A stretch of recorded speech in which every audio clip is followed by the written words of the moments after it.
Student, তোমরা যারা কলেজের ছাত্রছাত্রী আছো তোমাদের জন্য আজকের ভিডিওটা খুবই গুরুত্বপূর্ণ।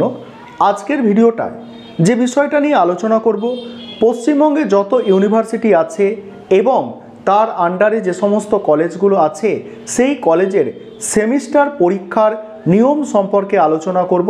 শুধু পরীক্ষা নয়, সেমিস্টার সিস্টেম অর্থাৎ সেমিস্টার প্রক্রিয়া বা প্রসেস কি আছে সেই বিষয় নিয়ে আলোচনা করব।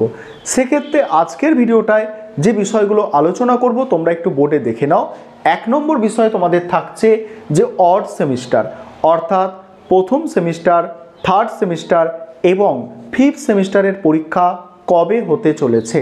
তারপরে যে বিষয়টা প্রতিটা সেমিস্টারে 5 নম্বর কত, অর্থাৎ প্রতিটা সেমিস্টারে এক একটা সাবজেক্টে 5 নম্বর কত সেই বিষয়টা নিয়ে আলোচনা করব।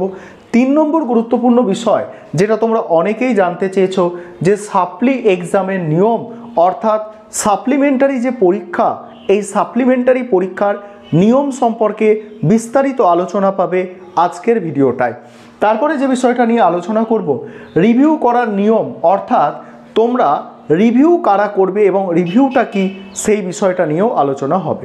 প্রথমেই বলে রাখি যে এই যে সেমিস্টারের যে পরীক্ষা, অড সেমিস্টারের যে পরীক্ষা, দেখো অড সেমিস্টারের পরীক্ষা সাধারণত হয়ে থাকে জানুয়ারি ফেব্রুয়ারি মাসে সাধারণত অড সেমিস্টারের পরীক্ষা হয়ে থাকে।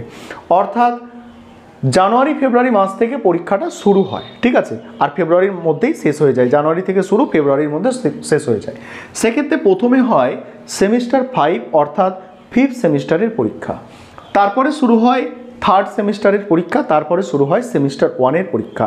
অর্থাৎ জানুয়ারি মাসের 15 তারিখের মধ্যে অর্থাৎ প্রথম সপ্তাহের মধ্যে ফিফথ সেমিস্টারের পরীক্ষা শুরু হয়ে যায় এবং থার্ড সেমিস্টারের পরীক্ষা হচ্ছে জানুয়ারি মাসের শেষের দিকে এবং যেটা সেমিস্টার 1-এর পরীক্ষা হচ্ছে ফেব্রুয়ারি মাসের প্রথম দিকে হয়ে থাকে।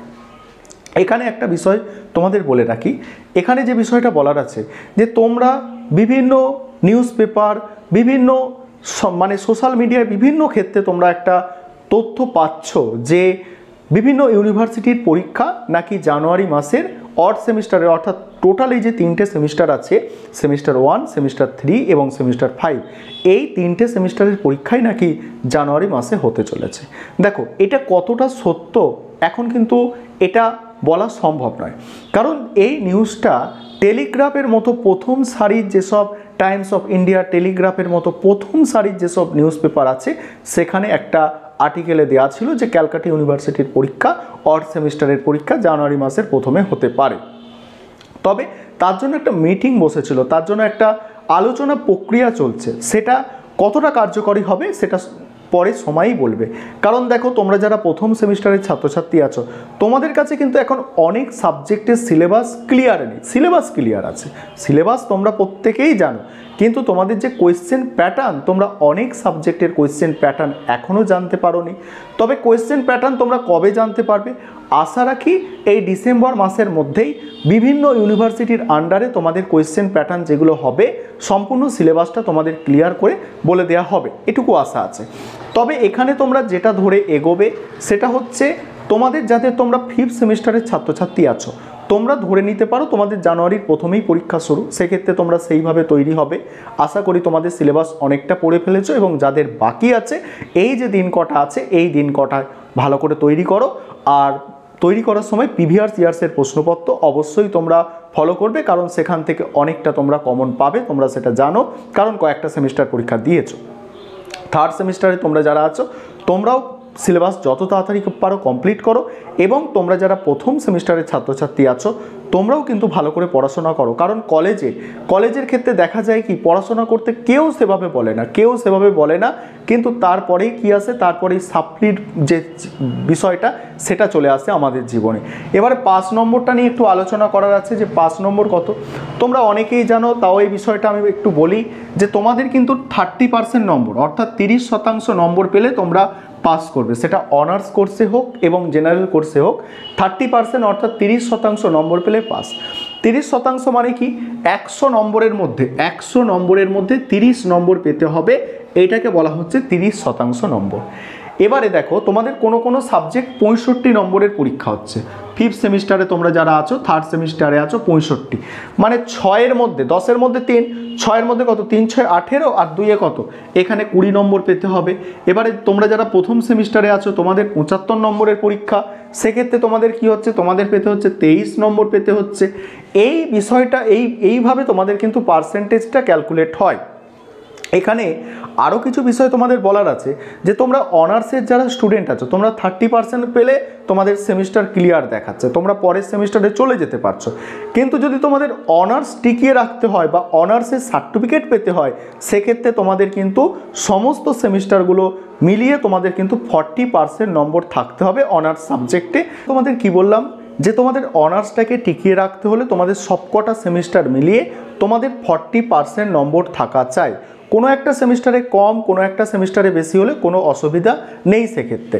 আর তোমরা যারা প্রথম সেমিস্টারে নতুন কলেজে অ্যাডমিশান নিয়েছো, তোমাদের ক্ষেত্রে বলে রাখি তোমাদেরও সেম সিস্টেম, শুধু তোমাদের সিস্টেমটা একটু পরিবর্তন হয়েছে, কারণ তোমাদের অনার্সটা হচ্ছে 4 বছরের এবং তুমি 3 বছর পর্যন্ত অর্থাৎ 6 সেমিস্টার পর্যন্ত যদি 75% নম্বর পেয়ে থাকো বা তার বেশি পেয়ে থাকো অনার্সের সাবজেক্টে, তাহলে তুমি রিসার্চ পেপার করার সুযোগ পাবে, না হলে রিসার্চ পেপার করার কিন্তু সুযোগ পাবে না। কিন্তু এই বিষয়টা ভালো করে মাথায় রেখো, এই বিষয়টা মাথায় রেখে সেইভাবে প্রথম থেকে খুব জোর দিয়ে পড়াশোনা করতে থাকো। এবারে যে বিষয়টা সাপ্লির যে নিয়ম আছে, এটা তোমরা অনেকেই বিস্তারিতভাবে জানতে চেয়েছো, আমি বিস্তারিতভাবেই কিছু পয়েন্ট এখানে বলবো, ভালো করে মনোযোগ সহকারে শোনো। প্রথম কথা সাপ্লি কি সেটা বলে দিই, কারণ প্রথম সেমিস্টারের ছাত্রছাত্রী যারা আছো তোমাদের কাছে বিষয়টা নতুন। দেখো কলেজে এই যে বললাম পাস নম্বর কত, 30%, অর্থাৎ 100-র মধ্যে 30 পেতে হবে। এই পাস নম্বরের থেকে কম নম্বর যদি পাও, যদি কম নম্বর পাও মানে কি, ফেল করা, সেই ফেল করা বা কম নম্বর যদি পাও, সেক্ষেত্রে সেই সাবজেক্টটাকে কিন্তু পরে আবার যখন পরীক্ষা হবে তখন তোমাকে পরীক্ষা দিয়ে পাস করে আসতে হবে। এইটাকে বলা হচ্ছে সাপ্লি পাওয়া। সাপ্লি পাওয়া মানে কি বুঝলে, যে কোনো একটা সাবজেক্টে তুমি 5 নম্বরের থেকে কম নম্বর পেয়েছো, সেই সাবজেক্টে আবার তোমাকে পরীক্ষা দিয়ে পাস করার সুযোগ দেওয়া হবে, তবে সেটা পরবর্তীকালে, সেই সময়ে নয় যখন তুমি সাপ্লি পেলে, যখন তোমার রেজাল্ট এলো সেই সময় নয়, আবার যখন সেই বছর এই একই সাবজেক্টের পরীক্ষা হবে অন্য বছর, সেই সময় তুমি সাপ্লির পরীক্ষাটা দিতে পারবে, অর্থাৎ যে সাবজেক্টে কম নাম্বার পেয়েছো পরীক্ষা দিতে পারবে। এবারে তোমরা যারা সাপ্লি পেয়েছো কোনো একটা সেমিস্টারে, এখানে কোনো অপরাধের বিষয় নয়। সাপ্লি পাওয়া কলেজে এতগুলো সাবজেক্ট, ঠিক আছে, আর এতগুলো সাবজেক্টের মধ্যে একটা দুটো সাপ্লি কোনো একটা পরিস্থিতির কারণে হতে পারে। এবারে কথা হচ্ছে তোমরা যে জিনিসগুলো আমার কাছ থেকে জানতে চেয়েছো, যে সাপ্লির যে সিলেবাস, প্রথম সেমিস্টারের সিলেবাস পরিবর্তন হয়েছে, তাহলে সাপ্লির সিলেবাস কি পরিবর্তন হবে? অর্থাৎ তোমরা যারা সাপ্লিমেন্টারি এক্সাম দেবে তোমাদের কি নতুন সিলেবাসে পরীক্ষা দিতে হবে? দেখো এখানে আমি বারবার বলছি এবং আবারও বলছি, যে তোমরা যে সিলেবাস পড়ে সাপ্লি পেয়েছো সেটাই হচ্ছে তোমাদের সিলেবাস, এবং সেই সিলেবাসটাতেই কিন্তু তোমাদের পরীক্ষা দিতে হবে। অর্থাৎ তোমাদের কোনো নতুন সিলেবাসে পরীক্ষা দিতে হবে না। তোমরা যে সিলেবাসে পরীক্ষা দিয়ে সাপ্লি পেয়েছো সেই সিলেবাসটাই তোমাদের কিন্তু পরীক্ষা দিতে হবে। আরেকটা বিষয় এখানে তোমরা অনেকে জানতে চেয়েছো, যে যদি কেউ ইন্টারনাল না দিয়ে থাকে, অর্থাৎ ইন্টারনাল পরীক্ষা দেয়নি, ইন্টারনালের জন্য তার সাপ্লি এসে গেছে, তাহলে কি করতে হবে, পরবর্তীকালে পরের বছর তোমাকে কিন্তু ইন্টারনাল পরীক্ষা দিতে হবে এবং তোমাকে যে লিখিত পরীক্ষা সেটাও কিন্তু দিতে হবে। এই বিষয়টা তোমরা ভালো করে মাথায় রাখো। আরেকটা বিষয় এখানে বলবো, যদি তোমার ইন্টারনাল পরীক্ষা তো দিয়েছো, দেখা যাচ্ছে লিখিত পরীক্ষায় তোমার সাপ্লি এসছে, তাহলে পরবর্তীকালে যখন তুমি পরীক্ষা দেবে তখন কেবলমাত্র তোমার সেমিস্টারে লিখিত পরীক্ষায় দিতে হবে, ইন্টারনালের আগে যে নম্বরটা পেয়েছো সেই নম্বরটাই কিন্তু তোমার অ্যাড হয়ে যাবে। আশা করি এই বিষয়টা বুঝতে পারলে। এবার সাপ্লির পরীক্ষা হয় কখন? তোমরা যারা প্রথম সেমিস্টারের সাপ্লি আছে, থার্ড সেমিস্টারের সাপ্লি আছে বা ফিফথ সেমিস্টারের সাপ্লি আছে, তোমাদের সাপ্লির পরীক্ষা হবে এই অড সেমিস্টারের যখন পরীক্ষা হবে, সেই অড সেমিস্টারের পরীক্ষার সঙ্গে সঙ্গেই তোমাদের কিন্তু সাপ্লিমেন্টারি পরীক্ষা হবে। সেক্ষেত্রে একসঙ্গে হতে পারে বা কিছুদিন আগে, অর্থাৎ 1 সপ্তাহ আগে বা 1 সপ্তাহ পরে হতে পারে, সাধারণত আগে হয় না, পরেই হবে, ঠিক আছে। এইভাবে তোমাদের সাপ্লিমেন্টারি পরীক্ষা হয়ে থাকে এবং সাপ্লিমেন্টারি পরীক্ষার জন্য ফর্ম ফিল আপ করতে হয়। তোমাদের যেরকম এক্সাম ফর্ম ফিল আপ করতে হয় টাকা দিয়ে, সাপ্লিমেন্টারি পরীক্ষার জন্য ঠিক একইভাবে টাকা দিয়ে তোমাদের কিন্তু ফর্ম ফিল আপ করতে হবে। এখানে আরেকটা বিষয় বলে রাখি যে তোমরা এটাও জানতে চেয়েছো যে এই সাপ্লিমেন্টারি যে পরীক্ষা, এই যে সাপ্লি ক্লিয়ার করার নিয়ম কত, অর্থাৎ কলেজে কি যত বছর খুশি 10 বছর 15 বছর যত বছর খুশি কি সাপ্লিমেন্টারি পরীক্ষা দেওয়া যায় না? এটা একদমই না। 5 বছরের মধ্যে আমাদের ইউজিসির নিয়ম অনুযায়ী, ইউনিভার্সিটি জ্ঞান কমিশনের নিয়ম অনুযায়ী তোমাদের 5 বছরের মধ্যে কিন্তু সাপ্লি ক্লিয়ার করতে হবে। অর্থাৎ কোনো ব্যাকলগ থাকলে, সাপ্লি থাকলে সেটা 5 বছরের মধ্যে তোমাকে ক্লিয়ার করতে হবে, যখন থেকে তুমি কলেজে অ্যাডমিশন নিয়েছো তখন থেকে ধরে 5 বছরের মধ্যে। তারপরে দেখো রিভিউ করার নিয়ম। দেখো ধরো একটা সেমিস্টারে কোনো একটা সাবজেক্টে তুমি ভাবছো যে খুব বেশি নম্বর পেতে পারতে, বা তুমি সেভাবেই লিখেছো, ভালো নম্বর পাওয়ার মতোই লিখেছো, দেখা যাচ্ছে তুমি কম নম্বর পেয়েছো, সেক্ষেত্রে কী করতে পারবে, স্কুলে যেমন রিভিউ করতে দিতে এখানেও কলেজেও রিভিউ করতে দিতে পারবে। সেক্ষেত্রে রিভিউ করার জন্য খুব বেশি টাকা এখন লাগে না, 130 টাকার মতো ক্যালকাটা ইউনিভার্সিটির আন্ডারে যদি তুমি কোনো কলেজে পড়ে থাকো, সেক্ষেত্রে তোমার রিভিউ করতে দেওয়ার জন্য 130 টাকা কেবলমাত্র লাগে পার সাবজেক্ট, অর্থাৎ একটা সাবজেক্টে রিভিউ করার মতো।